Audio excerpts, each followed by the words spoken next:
I'm sure this would be 100% if I asked this question and we took the time for everyone to respond, but I'm sure probably every single person in this room has either been in a storm, you're just coming out of a storm, you're just going into a storm, and probably some in this room this morning, you're going like, hey, I'm in the middle of a storm right now.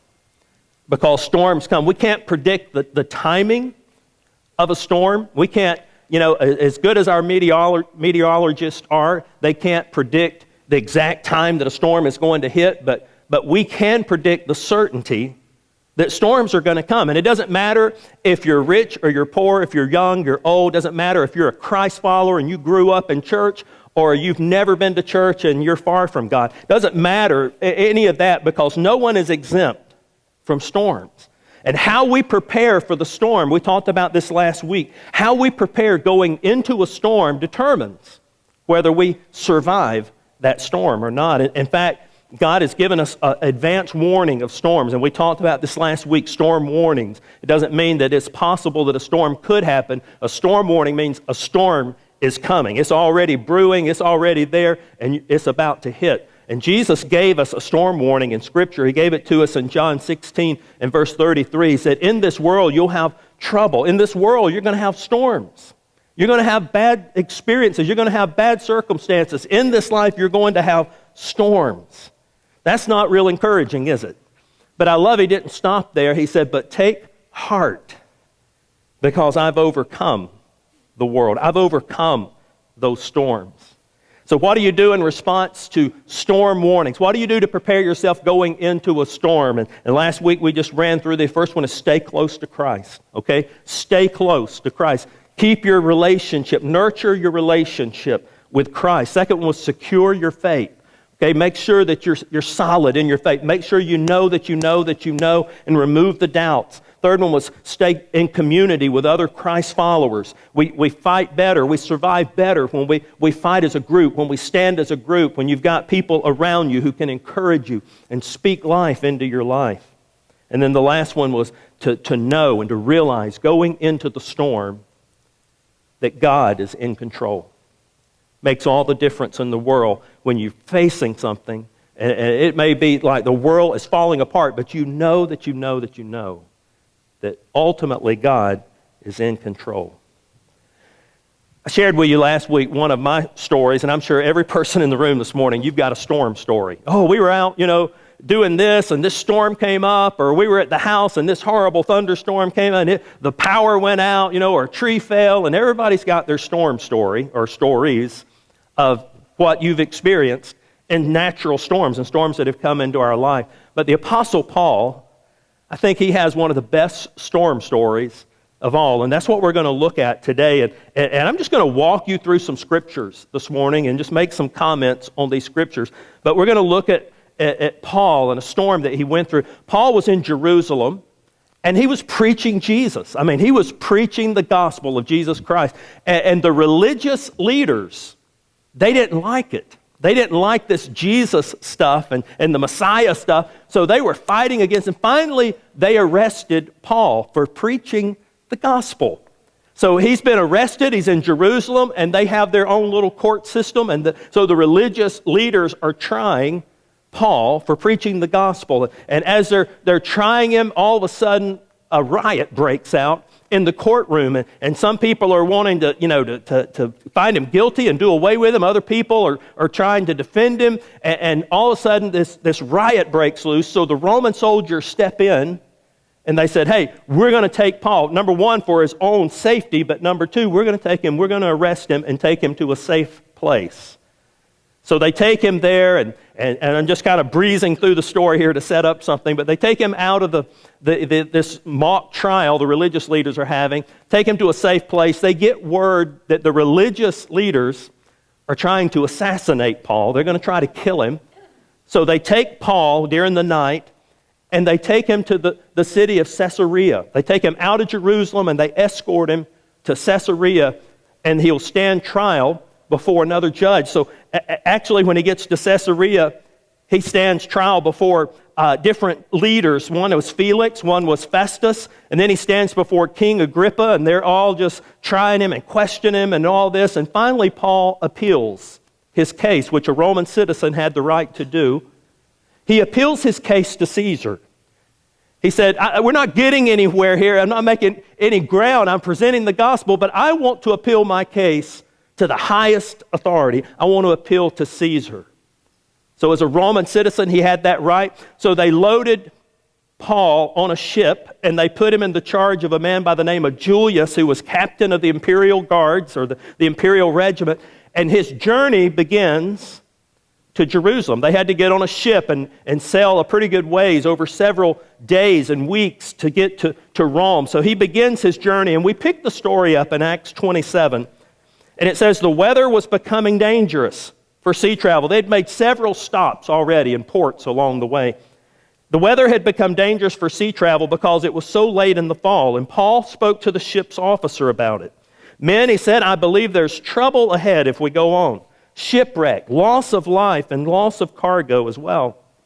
But the officer in charge of the prisoners listened more to the ship's captain and owner than he did to Paul. And this is not really a part of the message, but I just want to stop here for a quick comment. How many times have we got into storms in our life because we listened to what other people said and didn't listen to what God really wanted?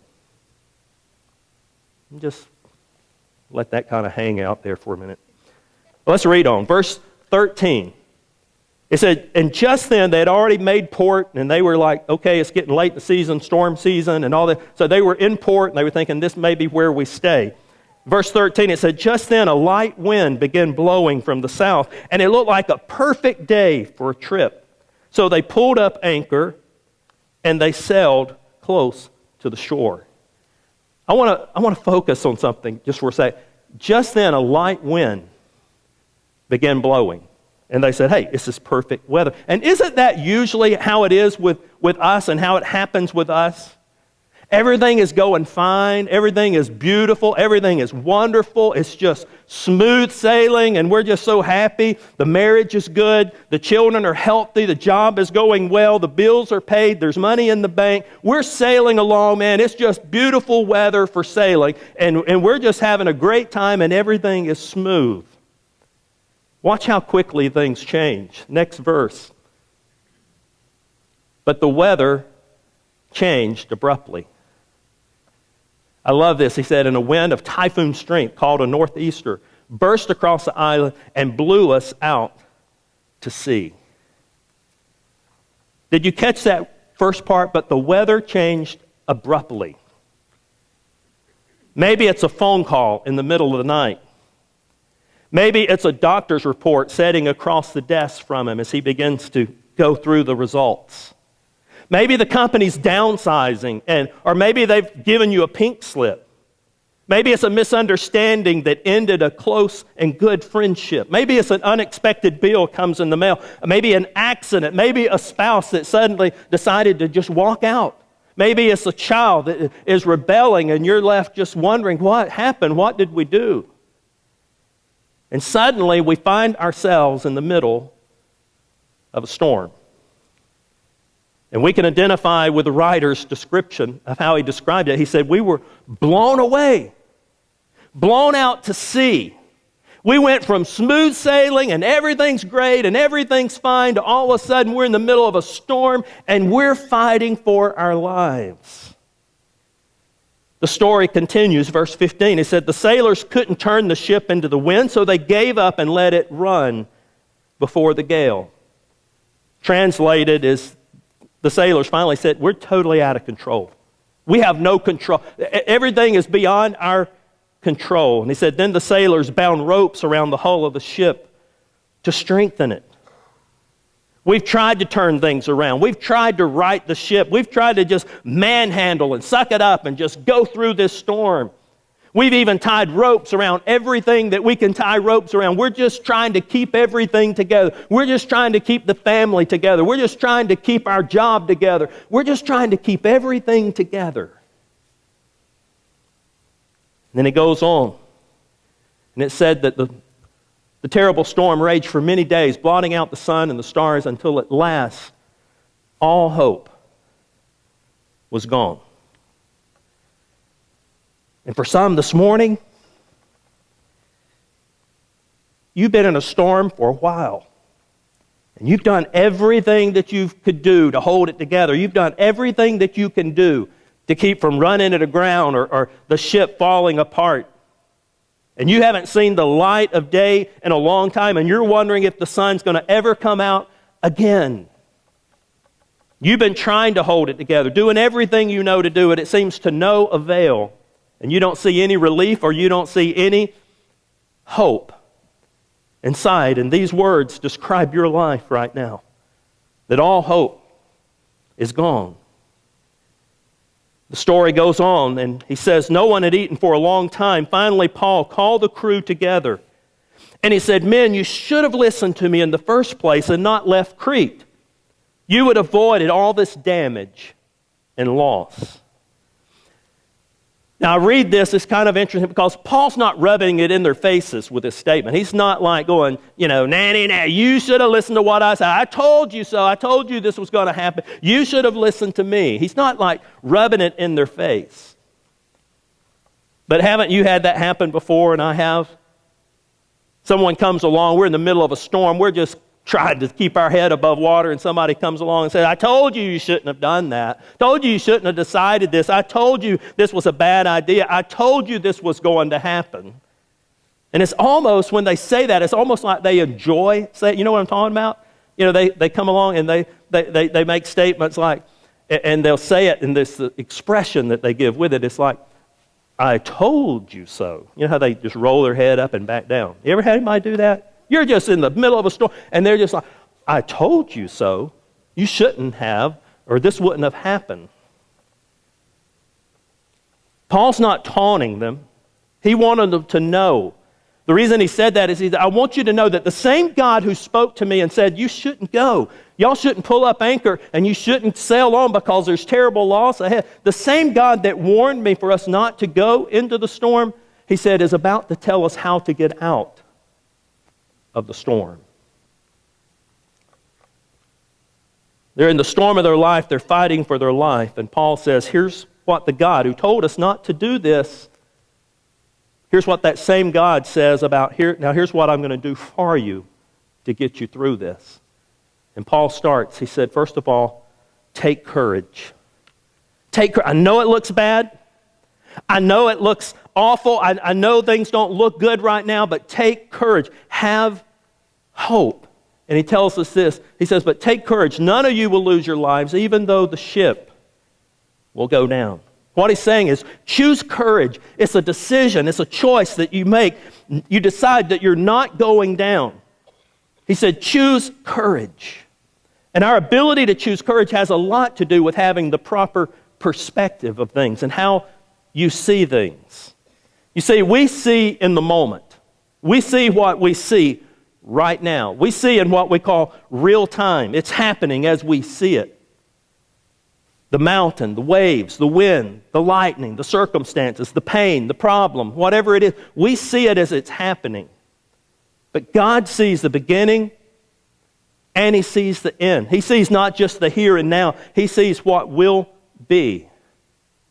When you drove down this road this morning to come to the church, when you turned down the road and started down this road, you saw the building.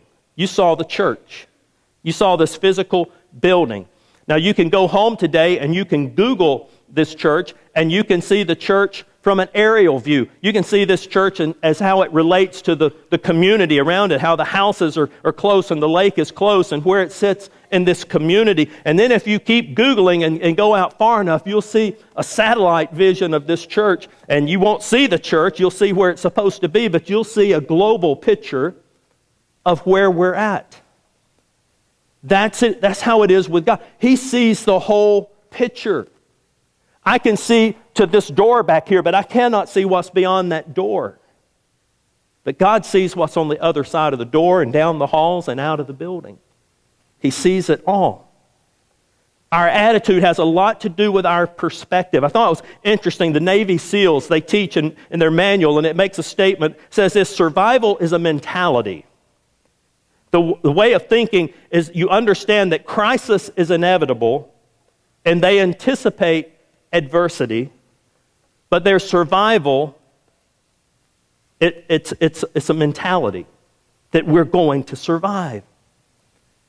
Success in life or success in the storms is determined by our attitude about the storms and about life. And we could talk the rest of the morning about attitude, how that our attitude will determine our altitude. It'll determine how far you go, how high you fly, just your attitude. And the attitude in which you approach and endure storms, it determines whether or not you'll make it through those storms. So let me ask you a question. Are you a pessimist or are you an optimist? You see the worst, you see the best. If you're sitting next to a pessimist, raise your hand. No, don't do that. Don't do it. Don't do it. It could be a bad Sunday afternoon for you. But we're either pessimists or we're optimists. We see the glass half full or half empty or whatever. When I was growing up, there was a cartoon on, and this is really dated, but there was a cartoon called Lippy the Lion and Hardy Har Har. I loved that cartoon. I would live to get home in time to watch this cartoon. It was about a lion who walked on his hind leg. He was like a human being. I mean, he wore a hat and all this kind of stuff. And he had a sidekick who was a hyena called Hardy Har Har.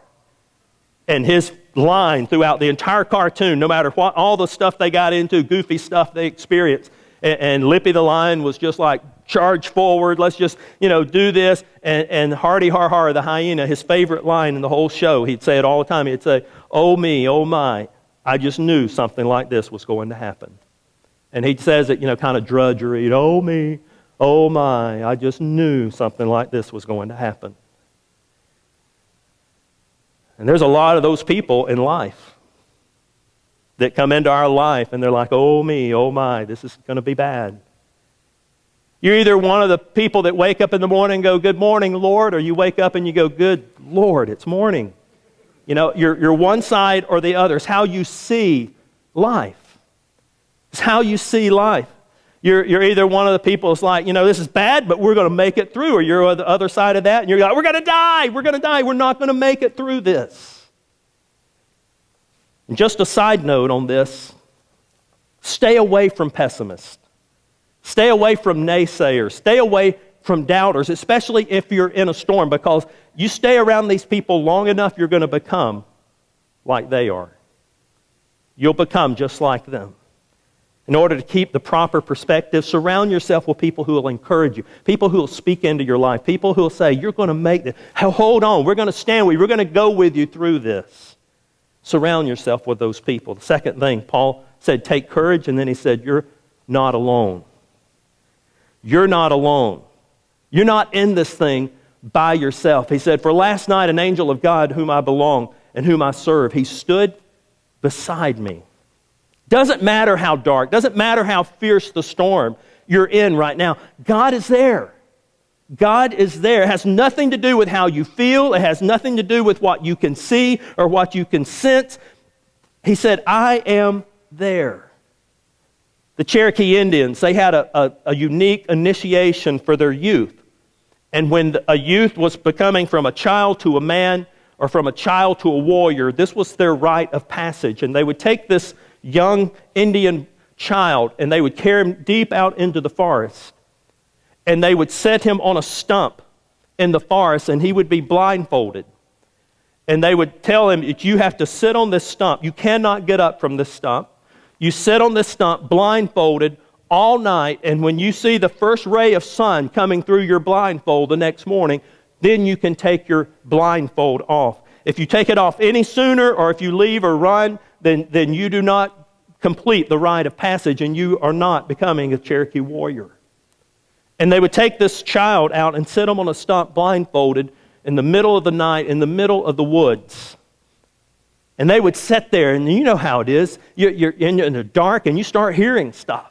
You hear every little twig that snaps. You hear the wind as it blows through the trees and the grass and the weeds, and you hear animals out there. And these young Indian children, they would hear these things, and they're blindfolded, and they'd have to sit there in that stump in the middle of the night and hear all this stuff going on around them. And those that made it through the night and saw the first ray of light coming through their blindfold the next morning, they would take the blindfold off. And what they would discover is that their father had been sitting out there all night with bow and arrow in hand, watching over them. And they were instructed that you don't tell this to any of the other kids when you get back. It's something they all have to experience. And I don't care what you're going through this morning, you're not out of the sight, the reach, and the care of your Father. He's close. In fact, he told us in Scripture, he said, never will I leave you or forsake you. Psalms 46, he said, I'm your refuge and your strength, and I am a very present help in your times of need. Storms don't scare him. Storms don't run him off. He never leaves us. If you're in a storm this morning, please, please hear this. God is there. He is there. So he says, take courage and know you're not alone. Know that God is there. And then the last one, he said, in fact, he sets this one up in the Scripture, and we'll read it here. He tells us again, a second time, he says, keep courage. Keep your courage.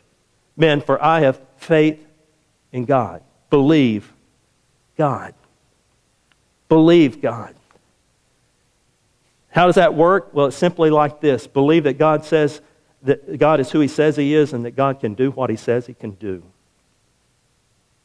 Believe He's who He says He is, and He can do what He said He can do. When I was just a kid, probably not even out of elementary school, we would go swimming in Panama City. We would go swimming over in Lynn Haven, which was a little suburb. And they had it was a bridge that went across the bay, and close to the bridge there was a little place that they kept boats, and there was a boat channel, actually, for the boats to get in and out to the bay. And the boat channel was probably about less than the width of this stage, but it was very deep. You walked in and it just dropped quickly. And my dad would take me and my brother there swimming sometime. They had a little park there with it. And I remember when we would go, I didn't know how to swim. My brother did. And so I'd play very carefully around the edges, and I was back out. Well, they got tired of this, and Dad was finally like, it's time to learn to swim, son. So he went on the other side of the channel. My brother was on the other side of the channel. He would say, now jump in. Now jump in. And I'm like, I can't swim. He'd say, just jump in. Jump in. He would say, you get in the water. You just jump in the water, and I'm not going to let you go under. I'm not going to let you go under. And I knew that I could trust my dad. And I knew that he had my best interest in mind. And I knew that if he let me go under, my mom would kill him. So I knew I could trust him. And I finally got the day came that I went out there, and I'm bobbling and spitting water everywhere, and he's saying, swim, and I don't know what. It probably looked pretty ugly, but I was just flouncing and carrying on, and finally I realized I was on the other side of the channel. And Dad was like, I knew you could do that. You see, I believed. I believed in him. I believed that he could do what he said he could do, and he wasn't going to let me go under, and he wasn't going to let me drown. Jeremiah said this. He said, I know what I'm doing. God was speaking. I know what I'm doing. I have it all planned out. Plans to take care of you, not to abandon you. Plans to give you a future and a hope. And we can never really trust God fully until we're convinced fully of His love and His goodness toward us. We got to know going into the storm that God has our best interest at heart. Romans 8:28, he said, and we know that in all things God works for good of those who love Him and been called according to His purpose. And then trust God during the storm to do what He says He can do. I have a good friend. In fact, he was here for the anniversary. Used to be a neighbor. He's a corporate pilot for a company, and he flies their jet. And so we were talking about this one day, but there's two sets of flight rules. You have a set of flight rules that are VFR, and you have them that are IFR. And to break it down just very simply, VFR means a visual flight rules imply. And that means it's a good day, it's a clear day, you can see a good distance, and you're able to strictly fly by what you see. VFR, visual flight rules. But then they have a IFR, which is instrument flight rules. And those are the days that it's cloudy or there's stormy or you can't see very far and you're in the clouds and you're flying along and you have to trust, you have to fly by IFR, and that means you have to trust the instruments on your dash. You have to trust the instruments that tells you your altitude and tells you, the radar and if something's in front of you. And you have to totally trust. I've been on a plane, you probably have too, but I've flown into airports and it's been real cloudy or real rainy and you're flying in and the plane is bumping and you know you're going down and it's just bumping along and you're looking out the window and you don't see anything but white. It's just clouds, and you're just like, and I'm just going, no, God, please, let there be a runway when we get to the bottom of these clouds. And you're flying along, and all of a sudden you break the clouds, and you're just a little ways off the ground, and you see the runway and the lights. You go, whew. You see, they were flying IFR. When we're flying through storms in our life, sometimes we can't see where we're going. We can't see what's going on. We don't understand what's going on. We have no idea which way to go. And the clouds and the darkness begin to swirl around us, and we have to rely on God's guidance and on His navigation for our lives. In fact, Paul talked about, he said, we walk by faith, not by sight. If you spend your whole life walking around by sight, you'll find it very difficult to walk by faith when the storms come. Everything's going well, we seem to need little faith. In fact, when it's smooth sailing, we often forget God and we forget faith. Faith isn't something we muster up in the storm. Faith is a way of life. It's the way that we live. It's the way that we operate, the way that we go. In storms, we have to believe, Proverbs 3, 5, and 6, trust God in everything, and He will direct our path. And then the last thing Paul talked about, do what you know to do. Trust God to do what you can't do, and keep holding on. Keep holding on. He ordered those who could swim to jump overboard, what the Scripture tells us. He said, jump overboard and first get to land. And then he tells the ones that are left, the rest were to get there on planks or on other pieces of the ship. In other words, he said, do what you need to do, and I'll do what I can do. I want to ask us, if you would, just bow your head for a moment. We've got someone in distress this morning. Let's pray. Father, we need you right now. We need you, God, your touch, your healing touch. And I ask, Father, that you would just display your healing, your power right now. We call on you, God. We call on you, our healer. And ask, God, that you would do what we can't do right now.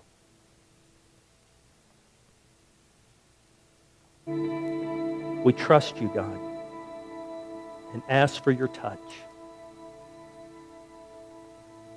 We ask this in Christ's name. Amen.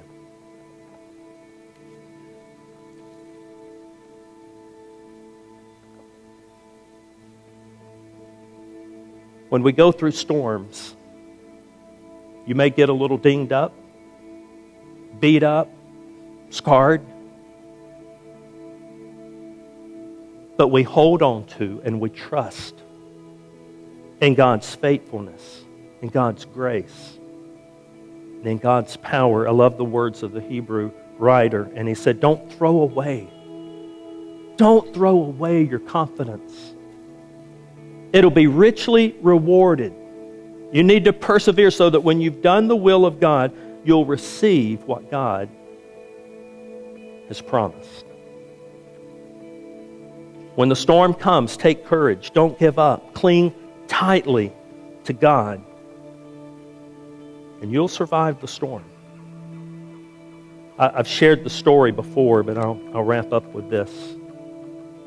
There was a commuter flight from Portland, Maine to Boston.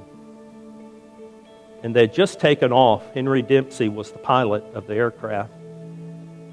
And after they had got up just out of the airport, he heard a noise in the back of the plane, rattling, and he told the co-pilot, he said, "You take over, and I'm going to go to the back of the plane and see if I can figure out what this noise is all about."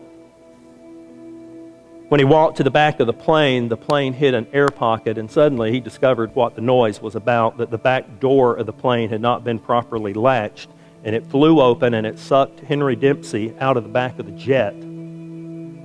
The co-pilot immediately radioed the tower. He said, "The back door is flown open. The pilot has been sucked out of the jet." And he said, "You need to get emergency search and rescue. You need to get it ready," and all this. And he began an immediate descent, and they landed within about 10 or 15 minutes. They had landed back at the airport. And when they landed at the airport, they were amazed when they got up to the jet. And Henry Dempsey was clinging on to a ladder up under the jet, that when it sucked him out, he was able to grab the ladder, and he held on for over 10 minutes, flying 200 miles an hour at 4,000 feet until that plane could land, and it was a miracle that he kept his head up and didn't hit it on the runway when they landed. When they got to him, they said it took them several minutes to pry Henry Dempsey's fingers off of the ladder, and when they finally got him off, discovered he was okay. And then they interviewed him later, and they said, "How did you do that? How did you grab that ladder and hold on for such a long time until they could safely land the jet?" And he said, "Well, all I did was consider the alternative. It was hold on or turn loose and die. And I chose to hold on." Things may be turbulent in your life right now, but hold on. Trust God. Hang on. You may be closer to landing than you even realize. The end of the story, as Paul Harvey would say, the rest of the story, it ends like this. It says, "In the same way, everyone reached land safely." We take courage. We know God is there. We believe God. We do what we know to do, and we trust God to do what only He can do. And then when the rains cease and the winds settle down and the clouds clear, we'll still be standing. Storms are inevitable. Survival, that's optional. Take courage. Know you're not alone. Trust God. You'll get through the storm. Father, thank you.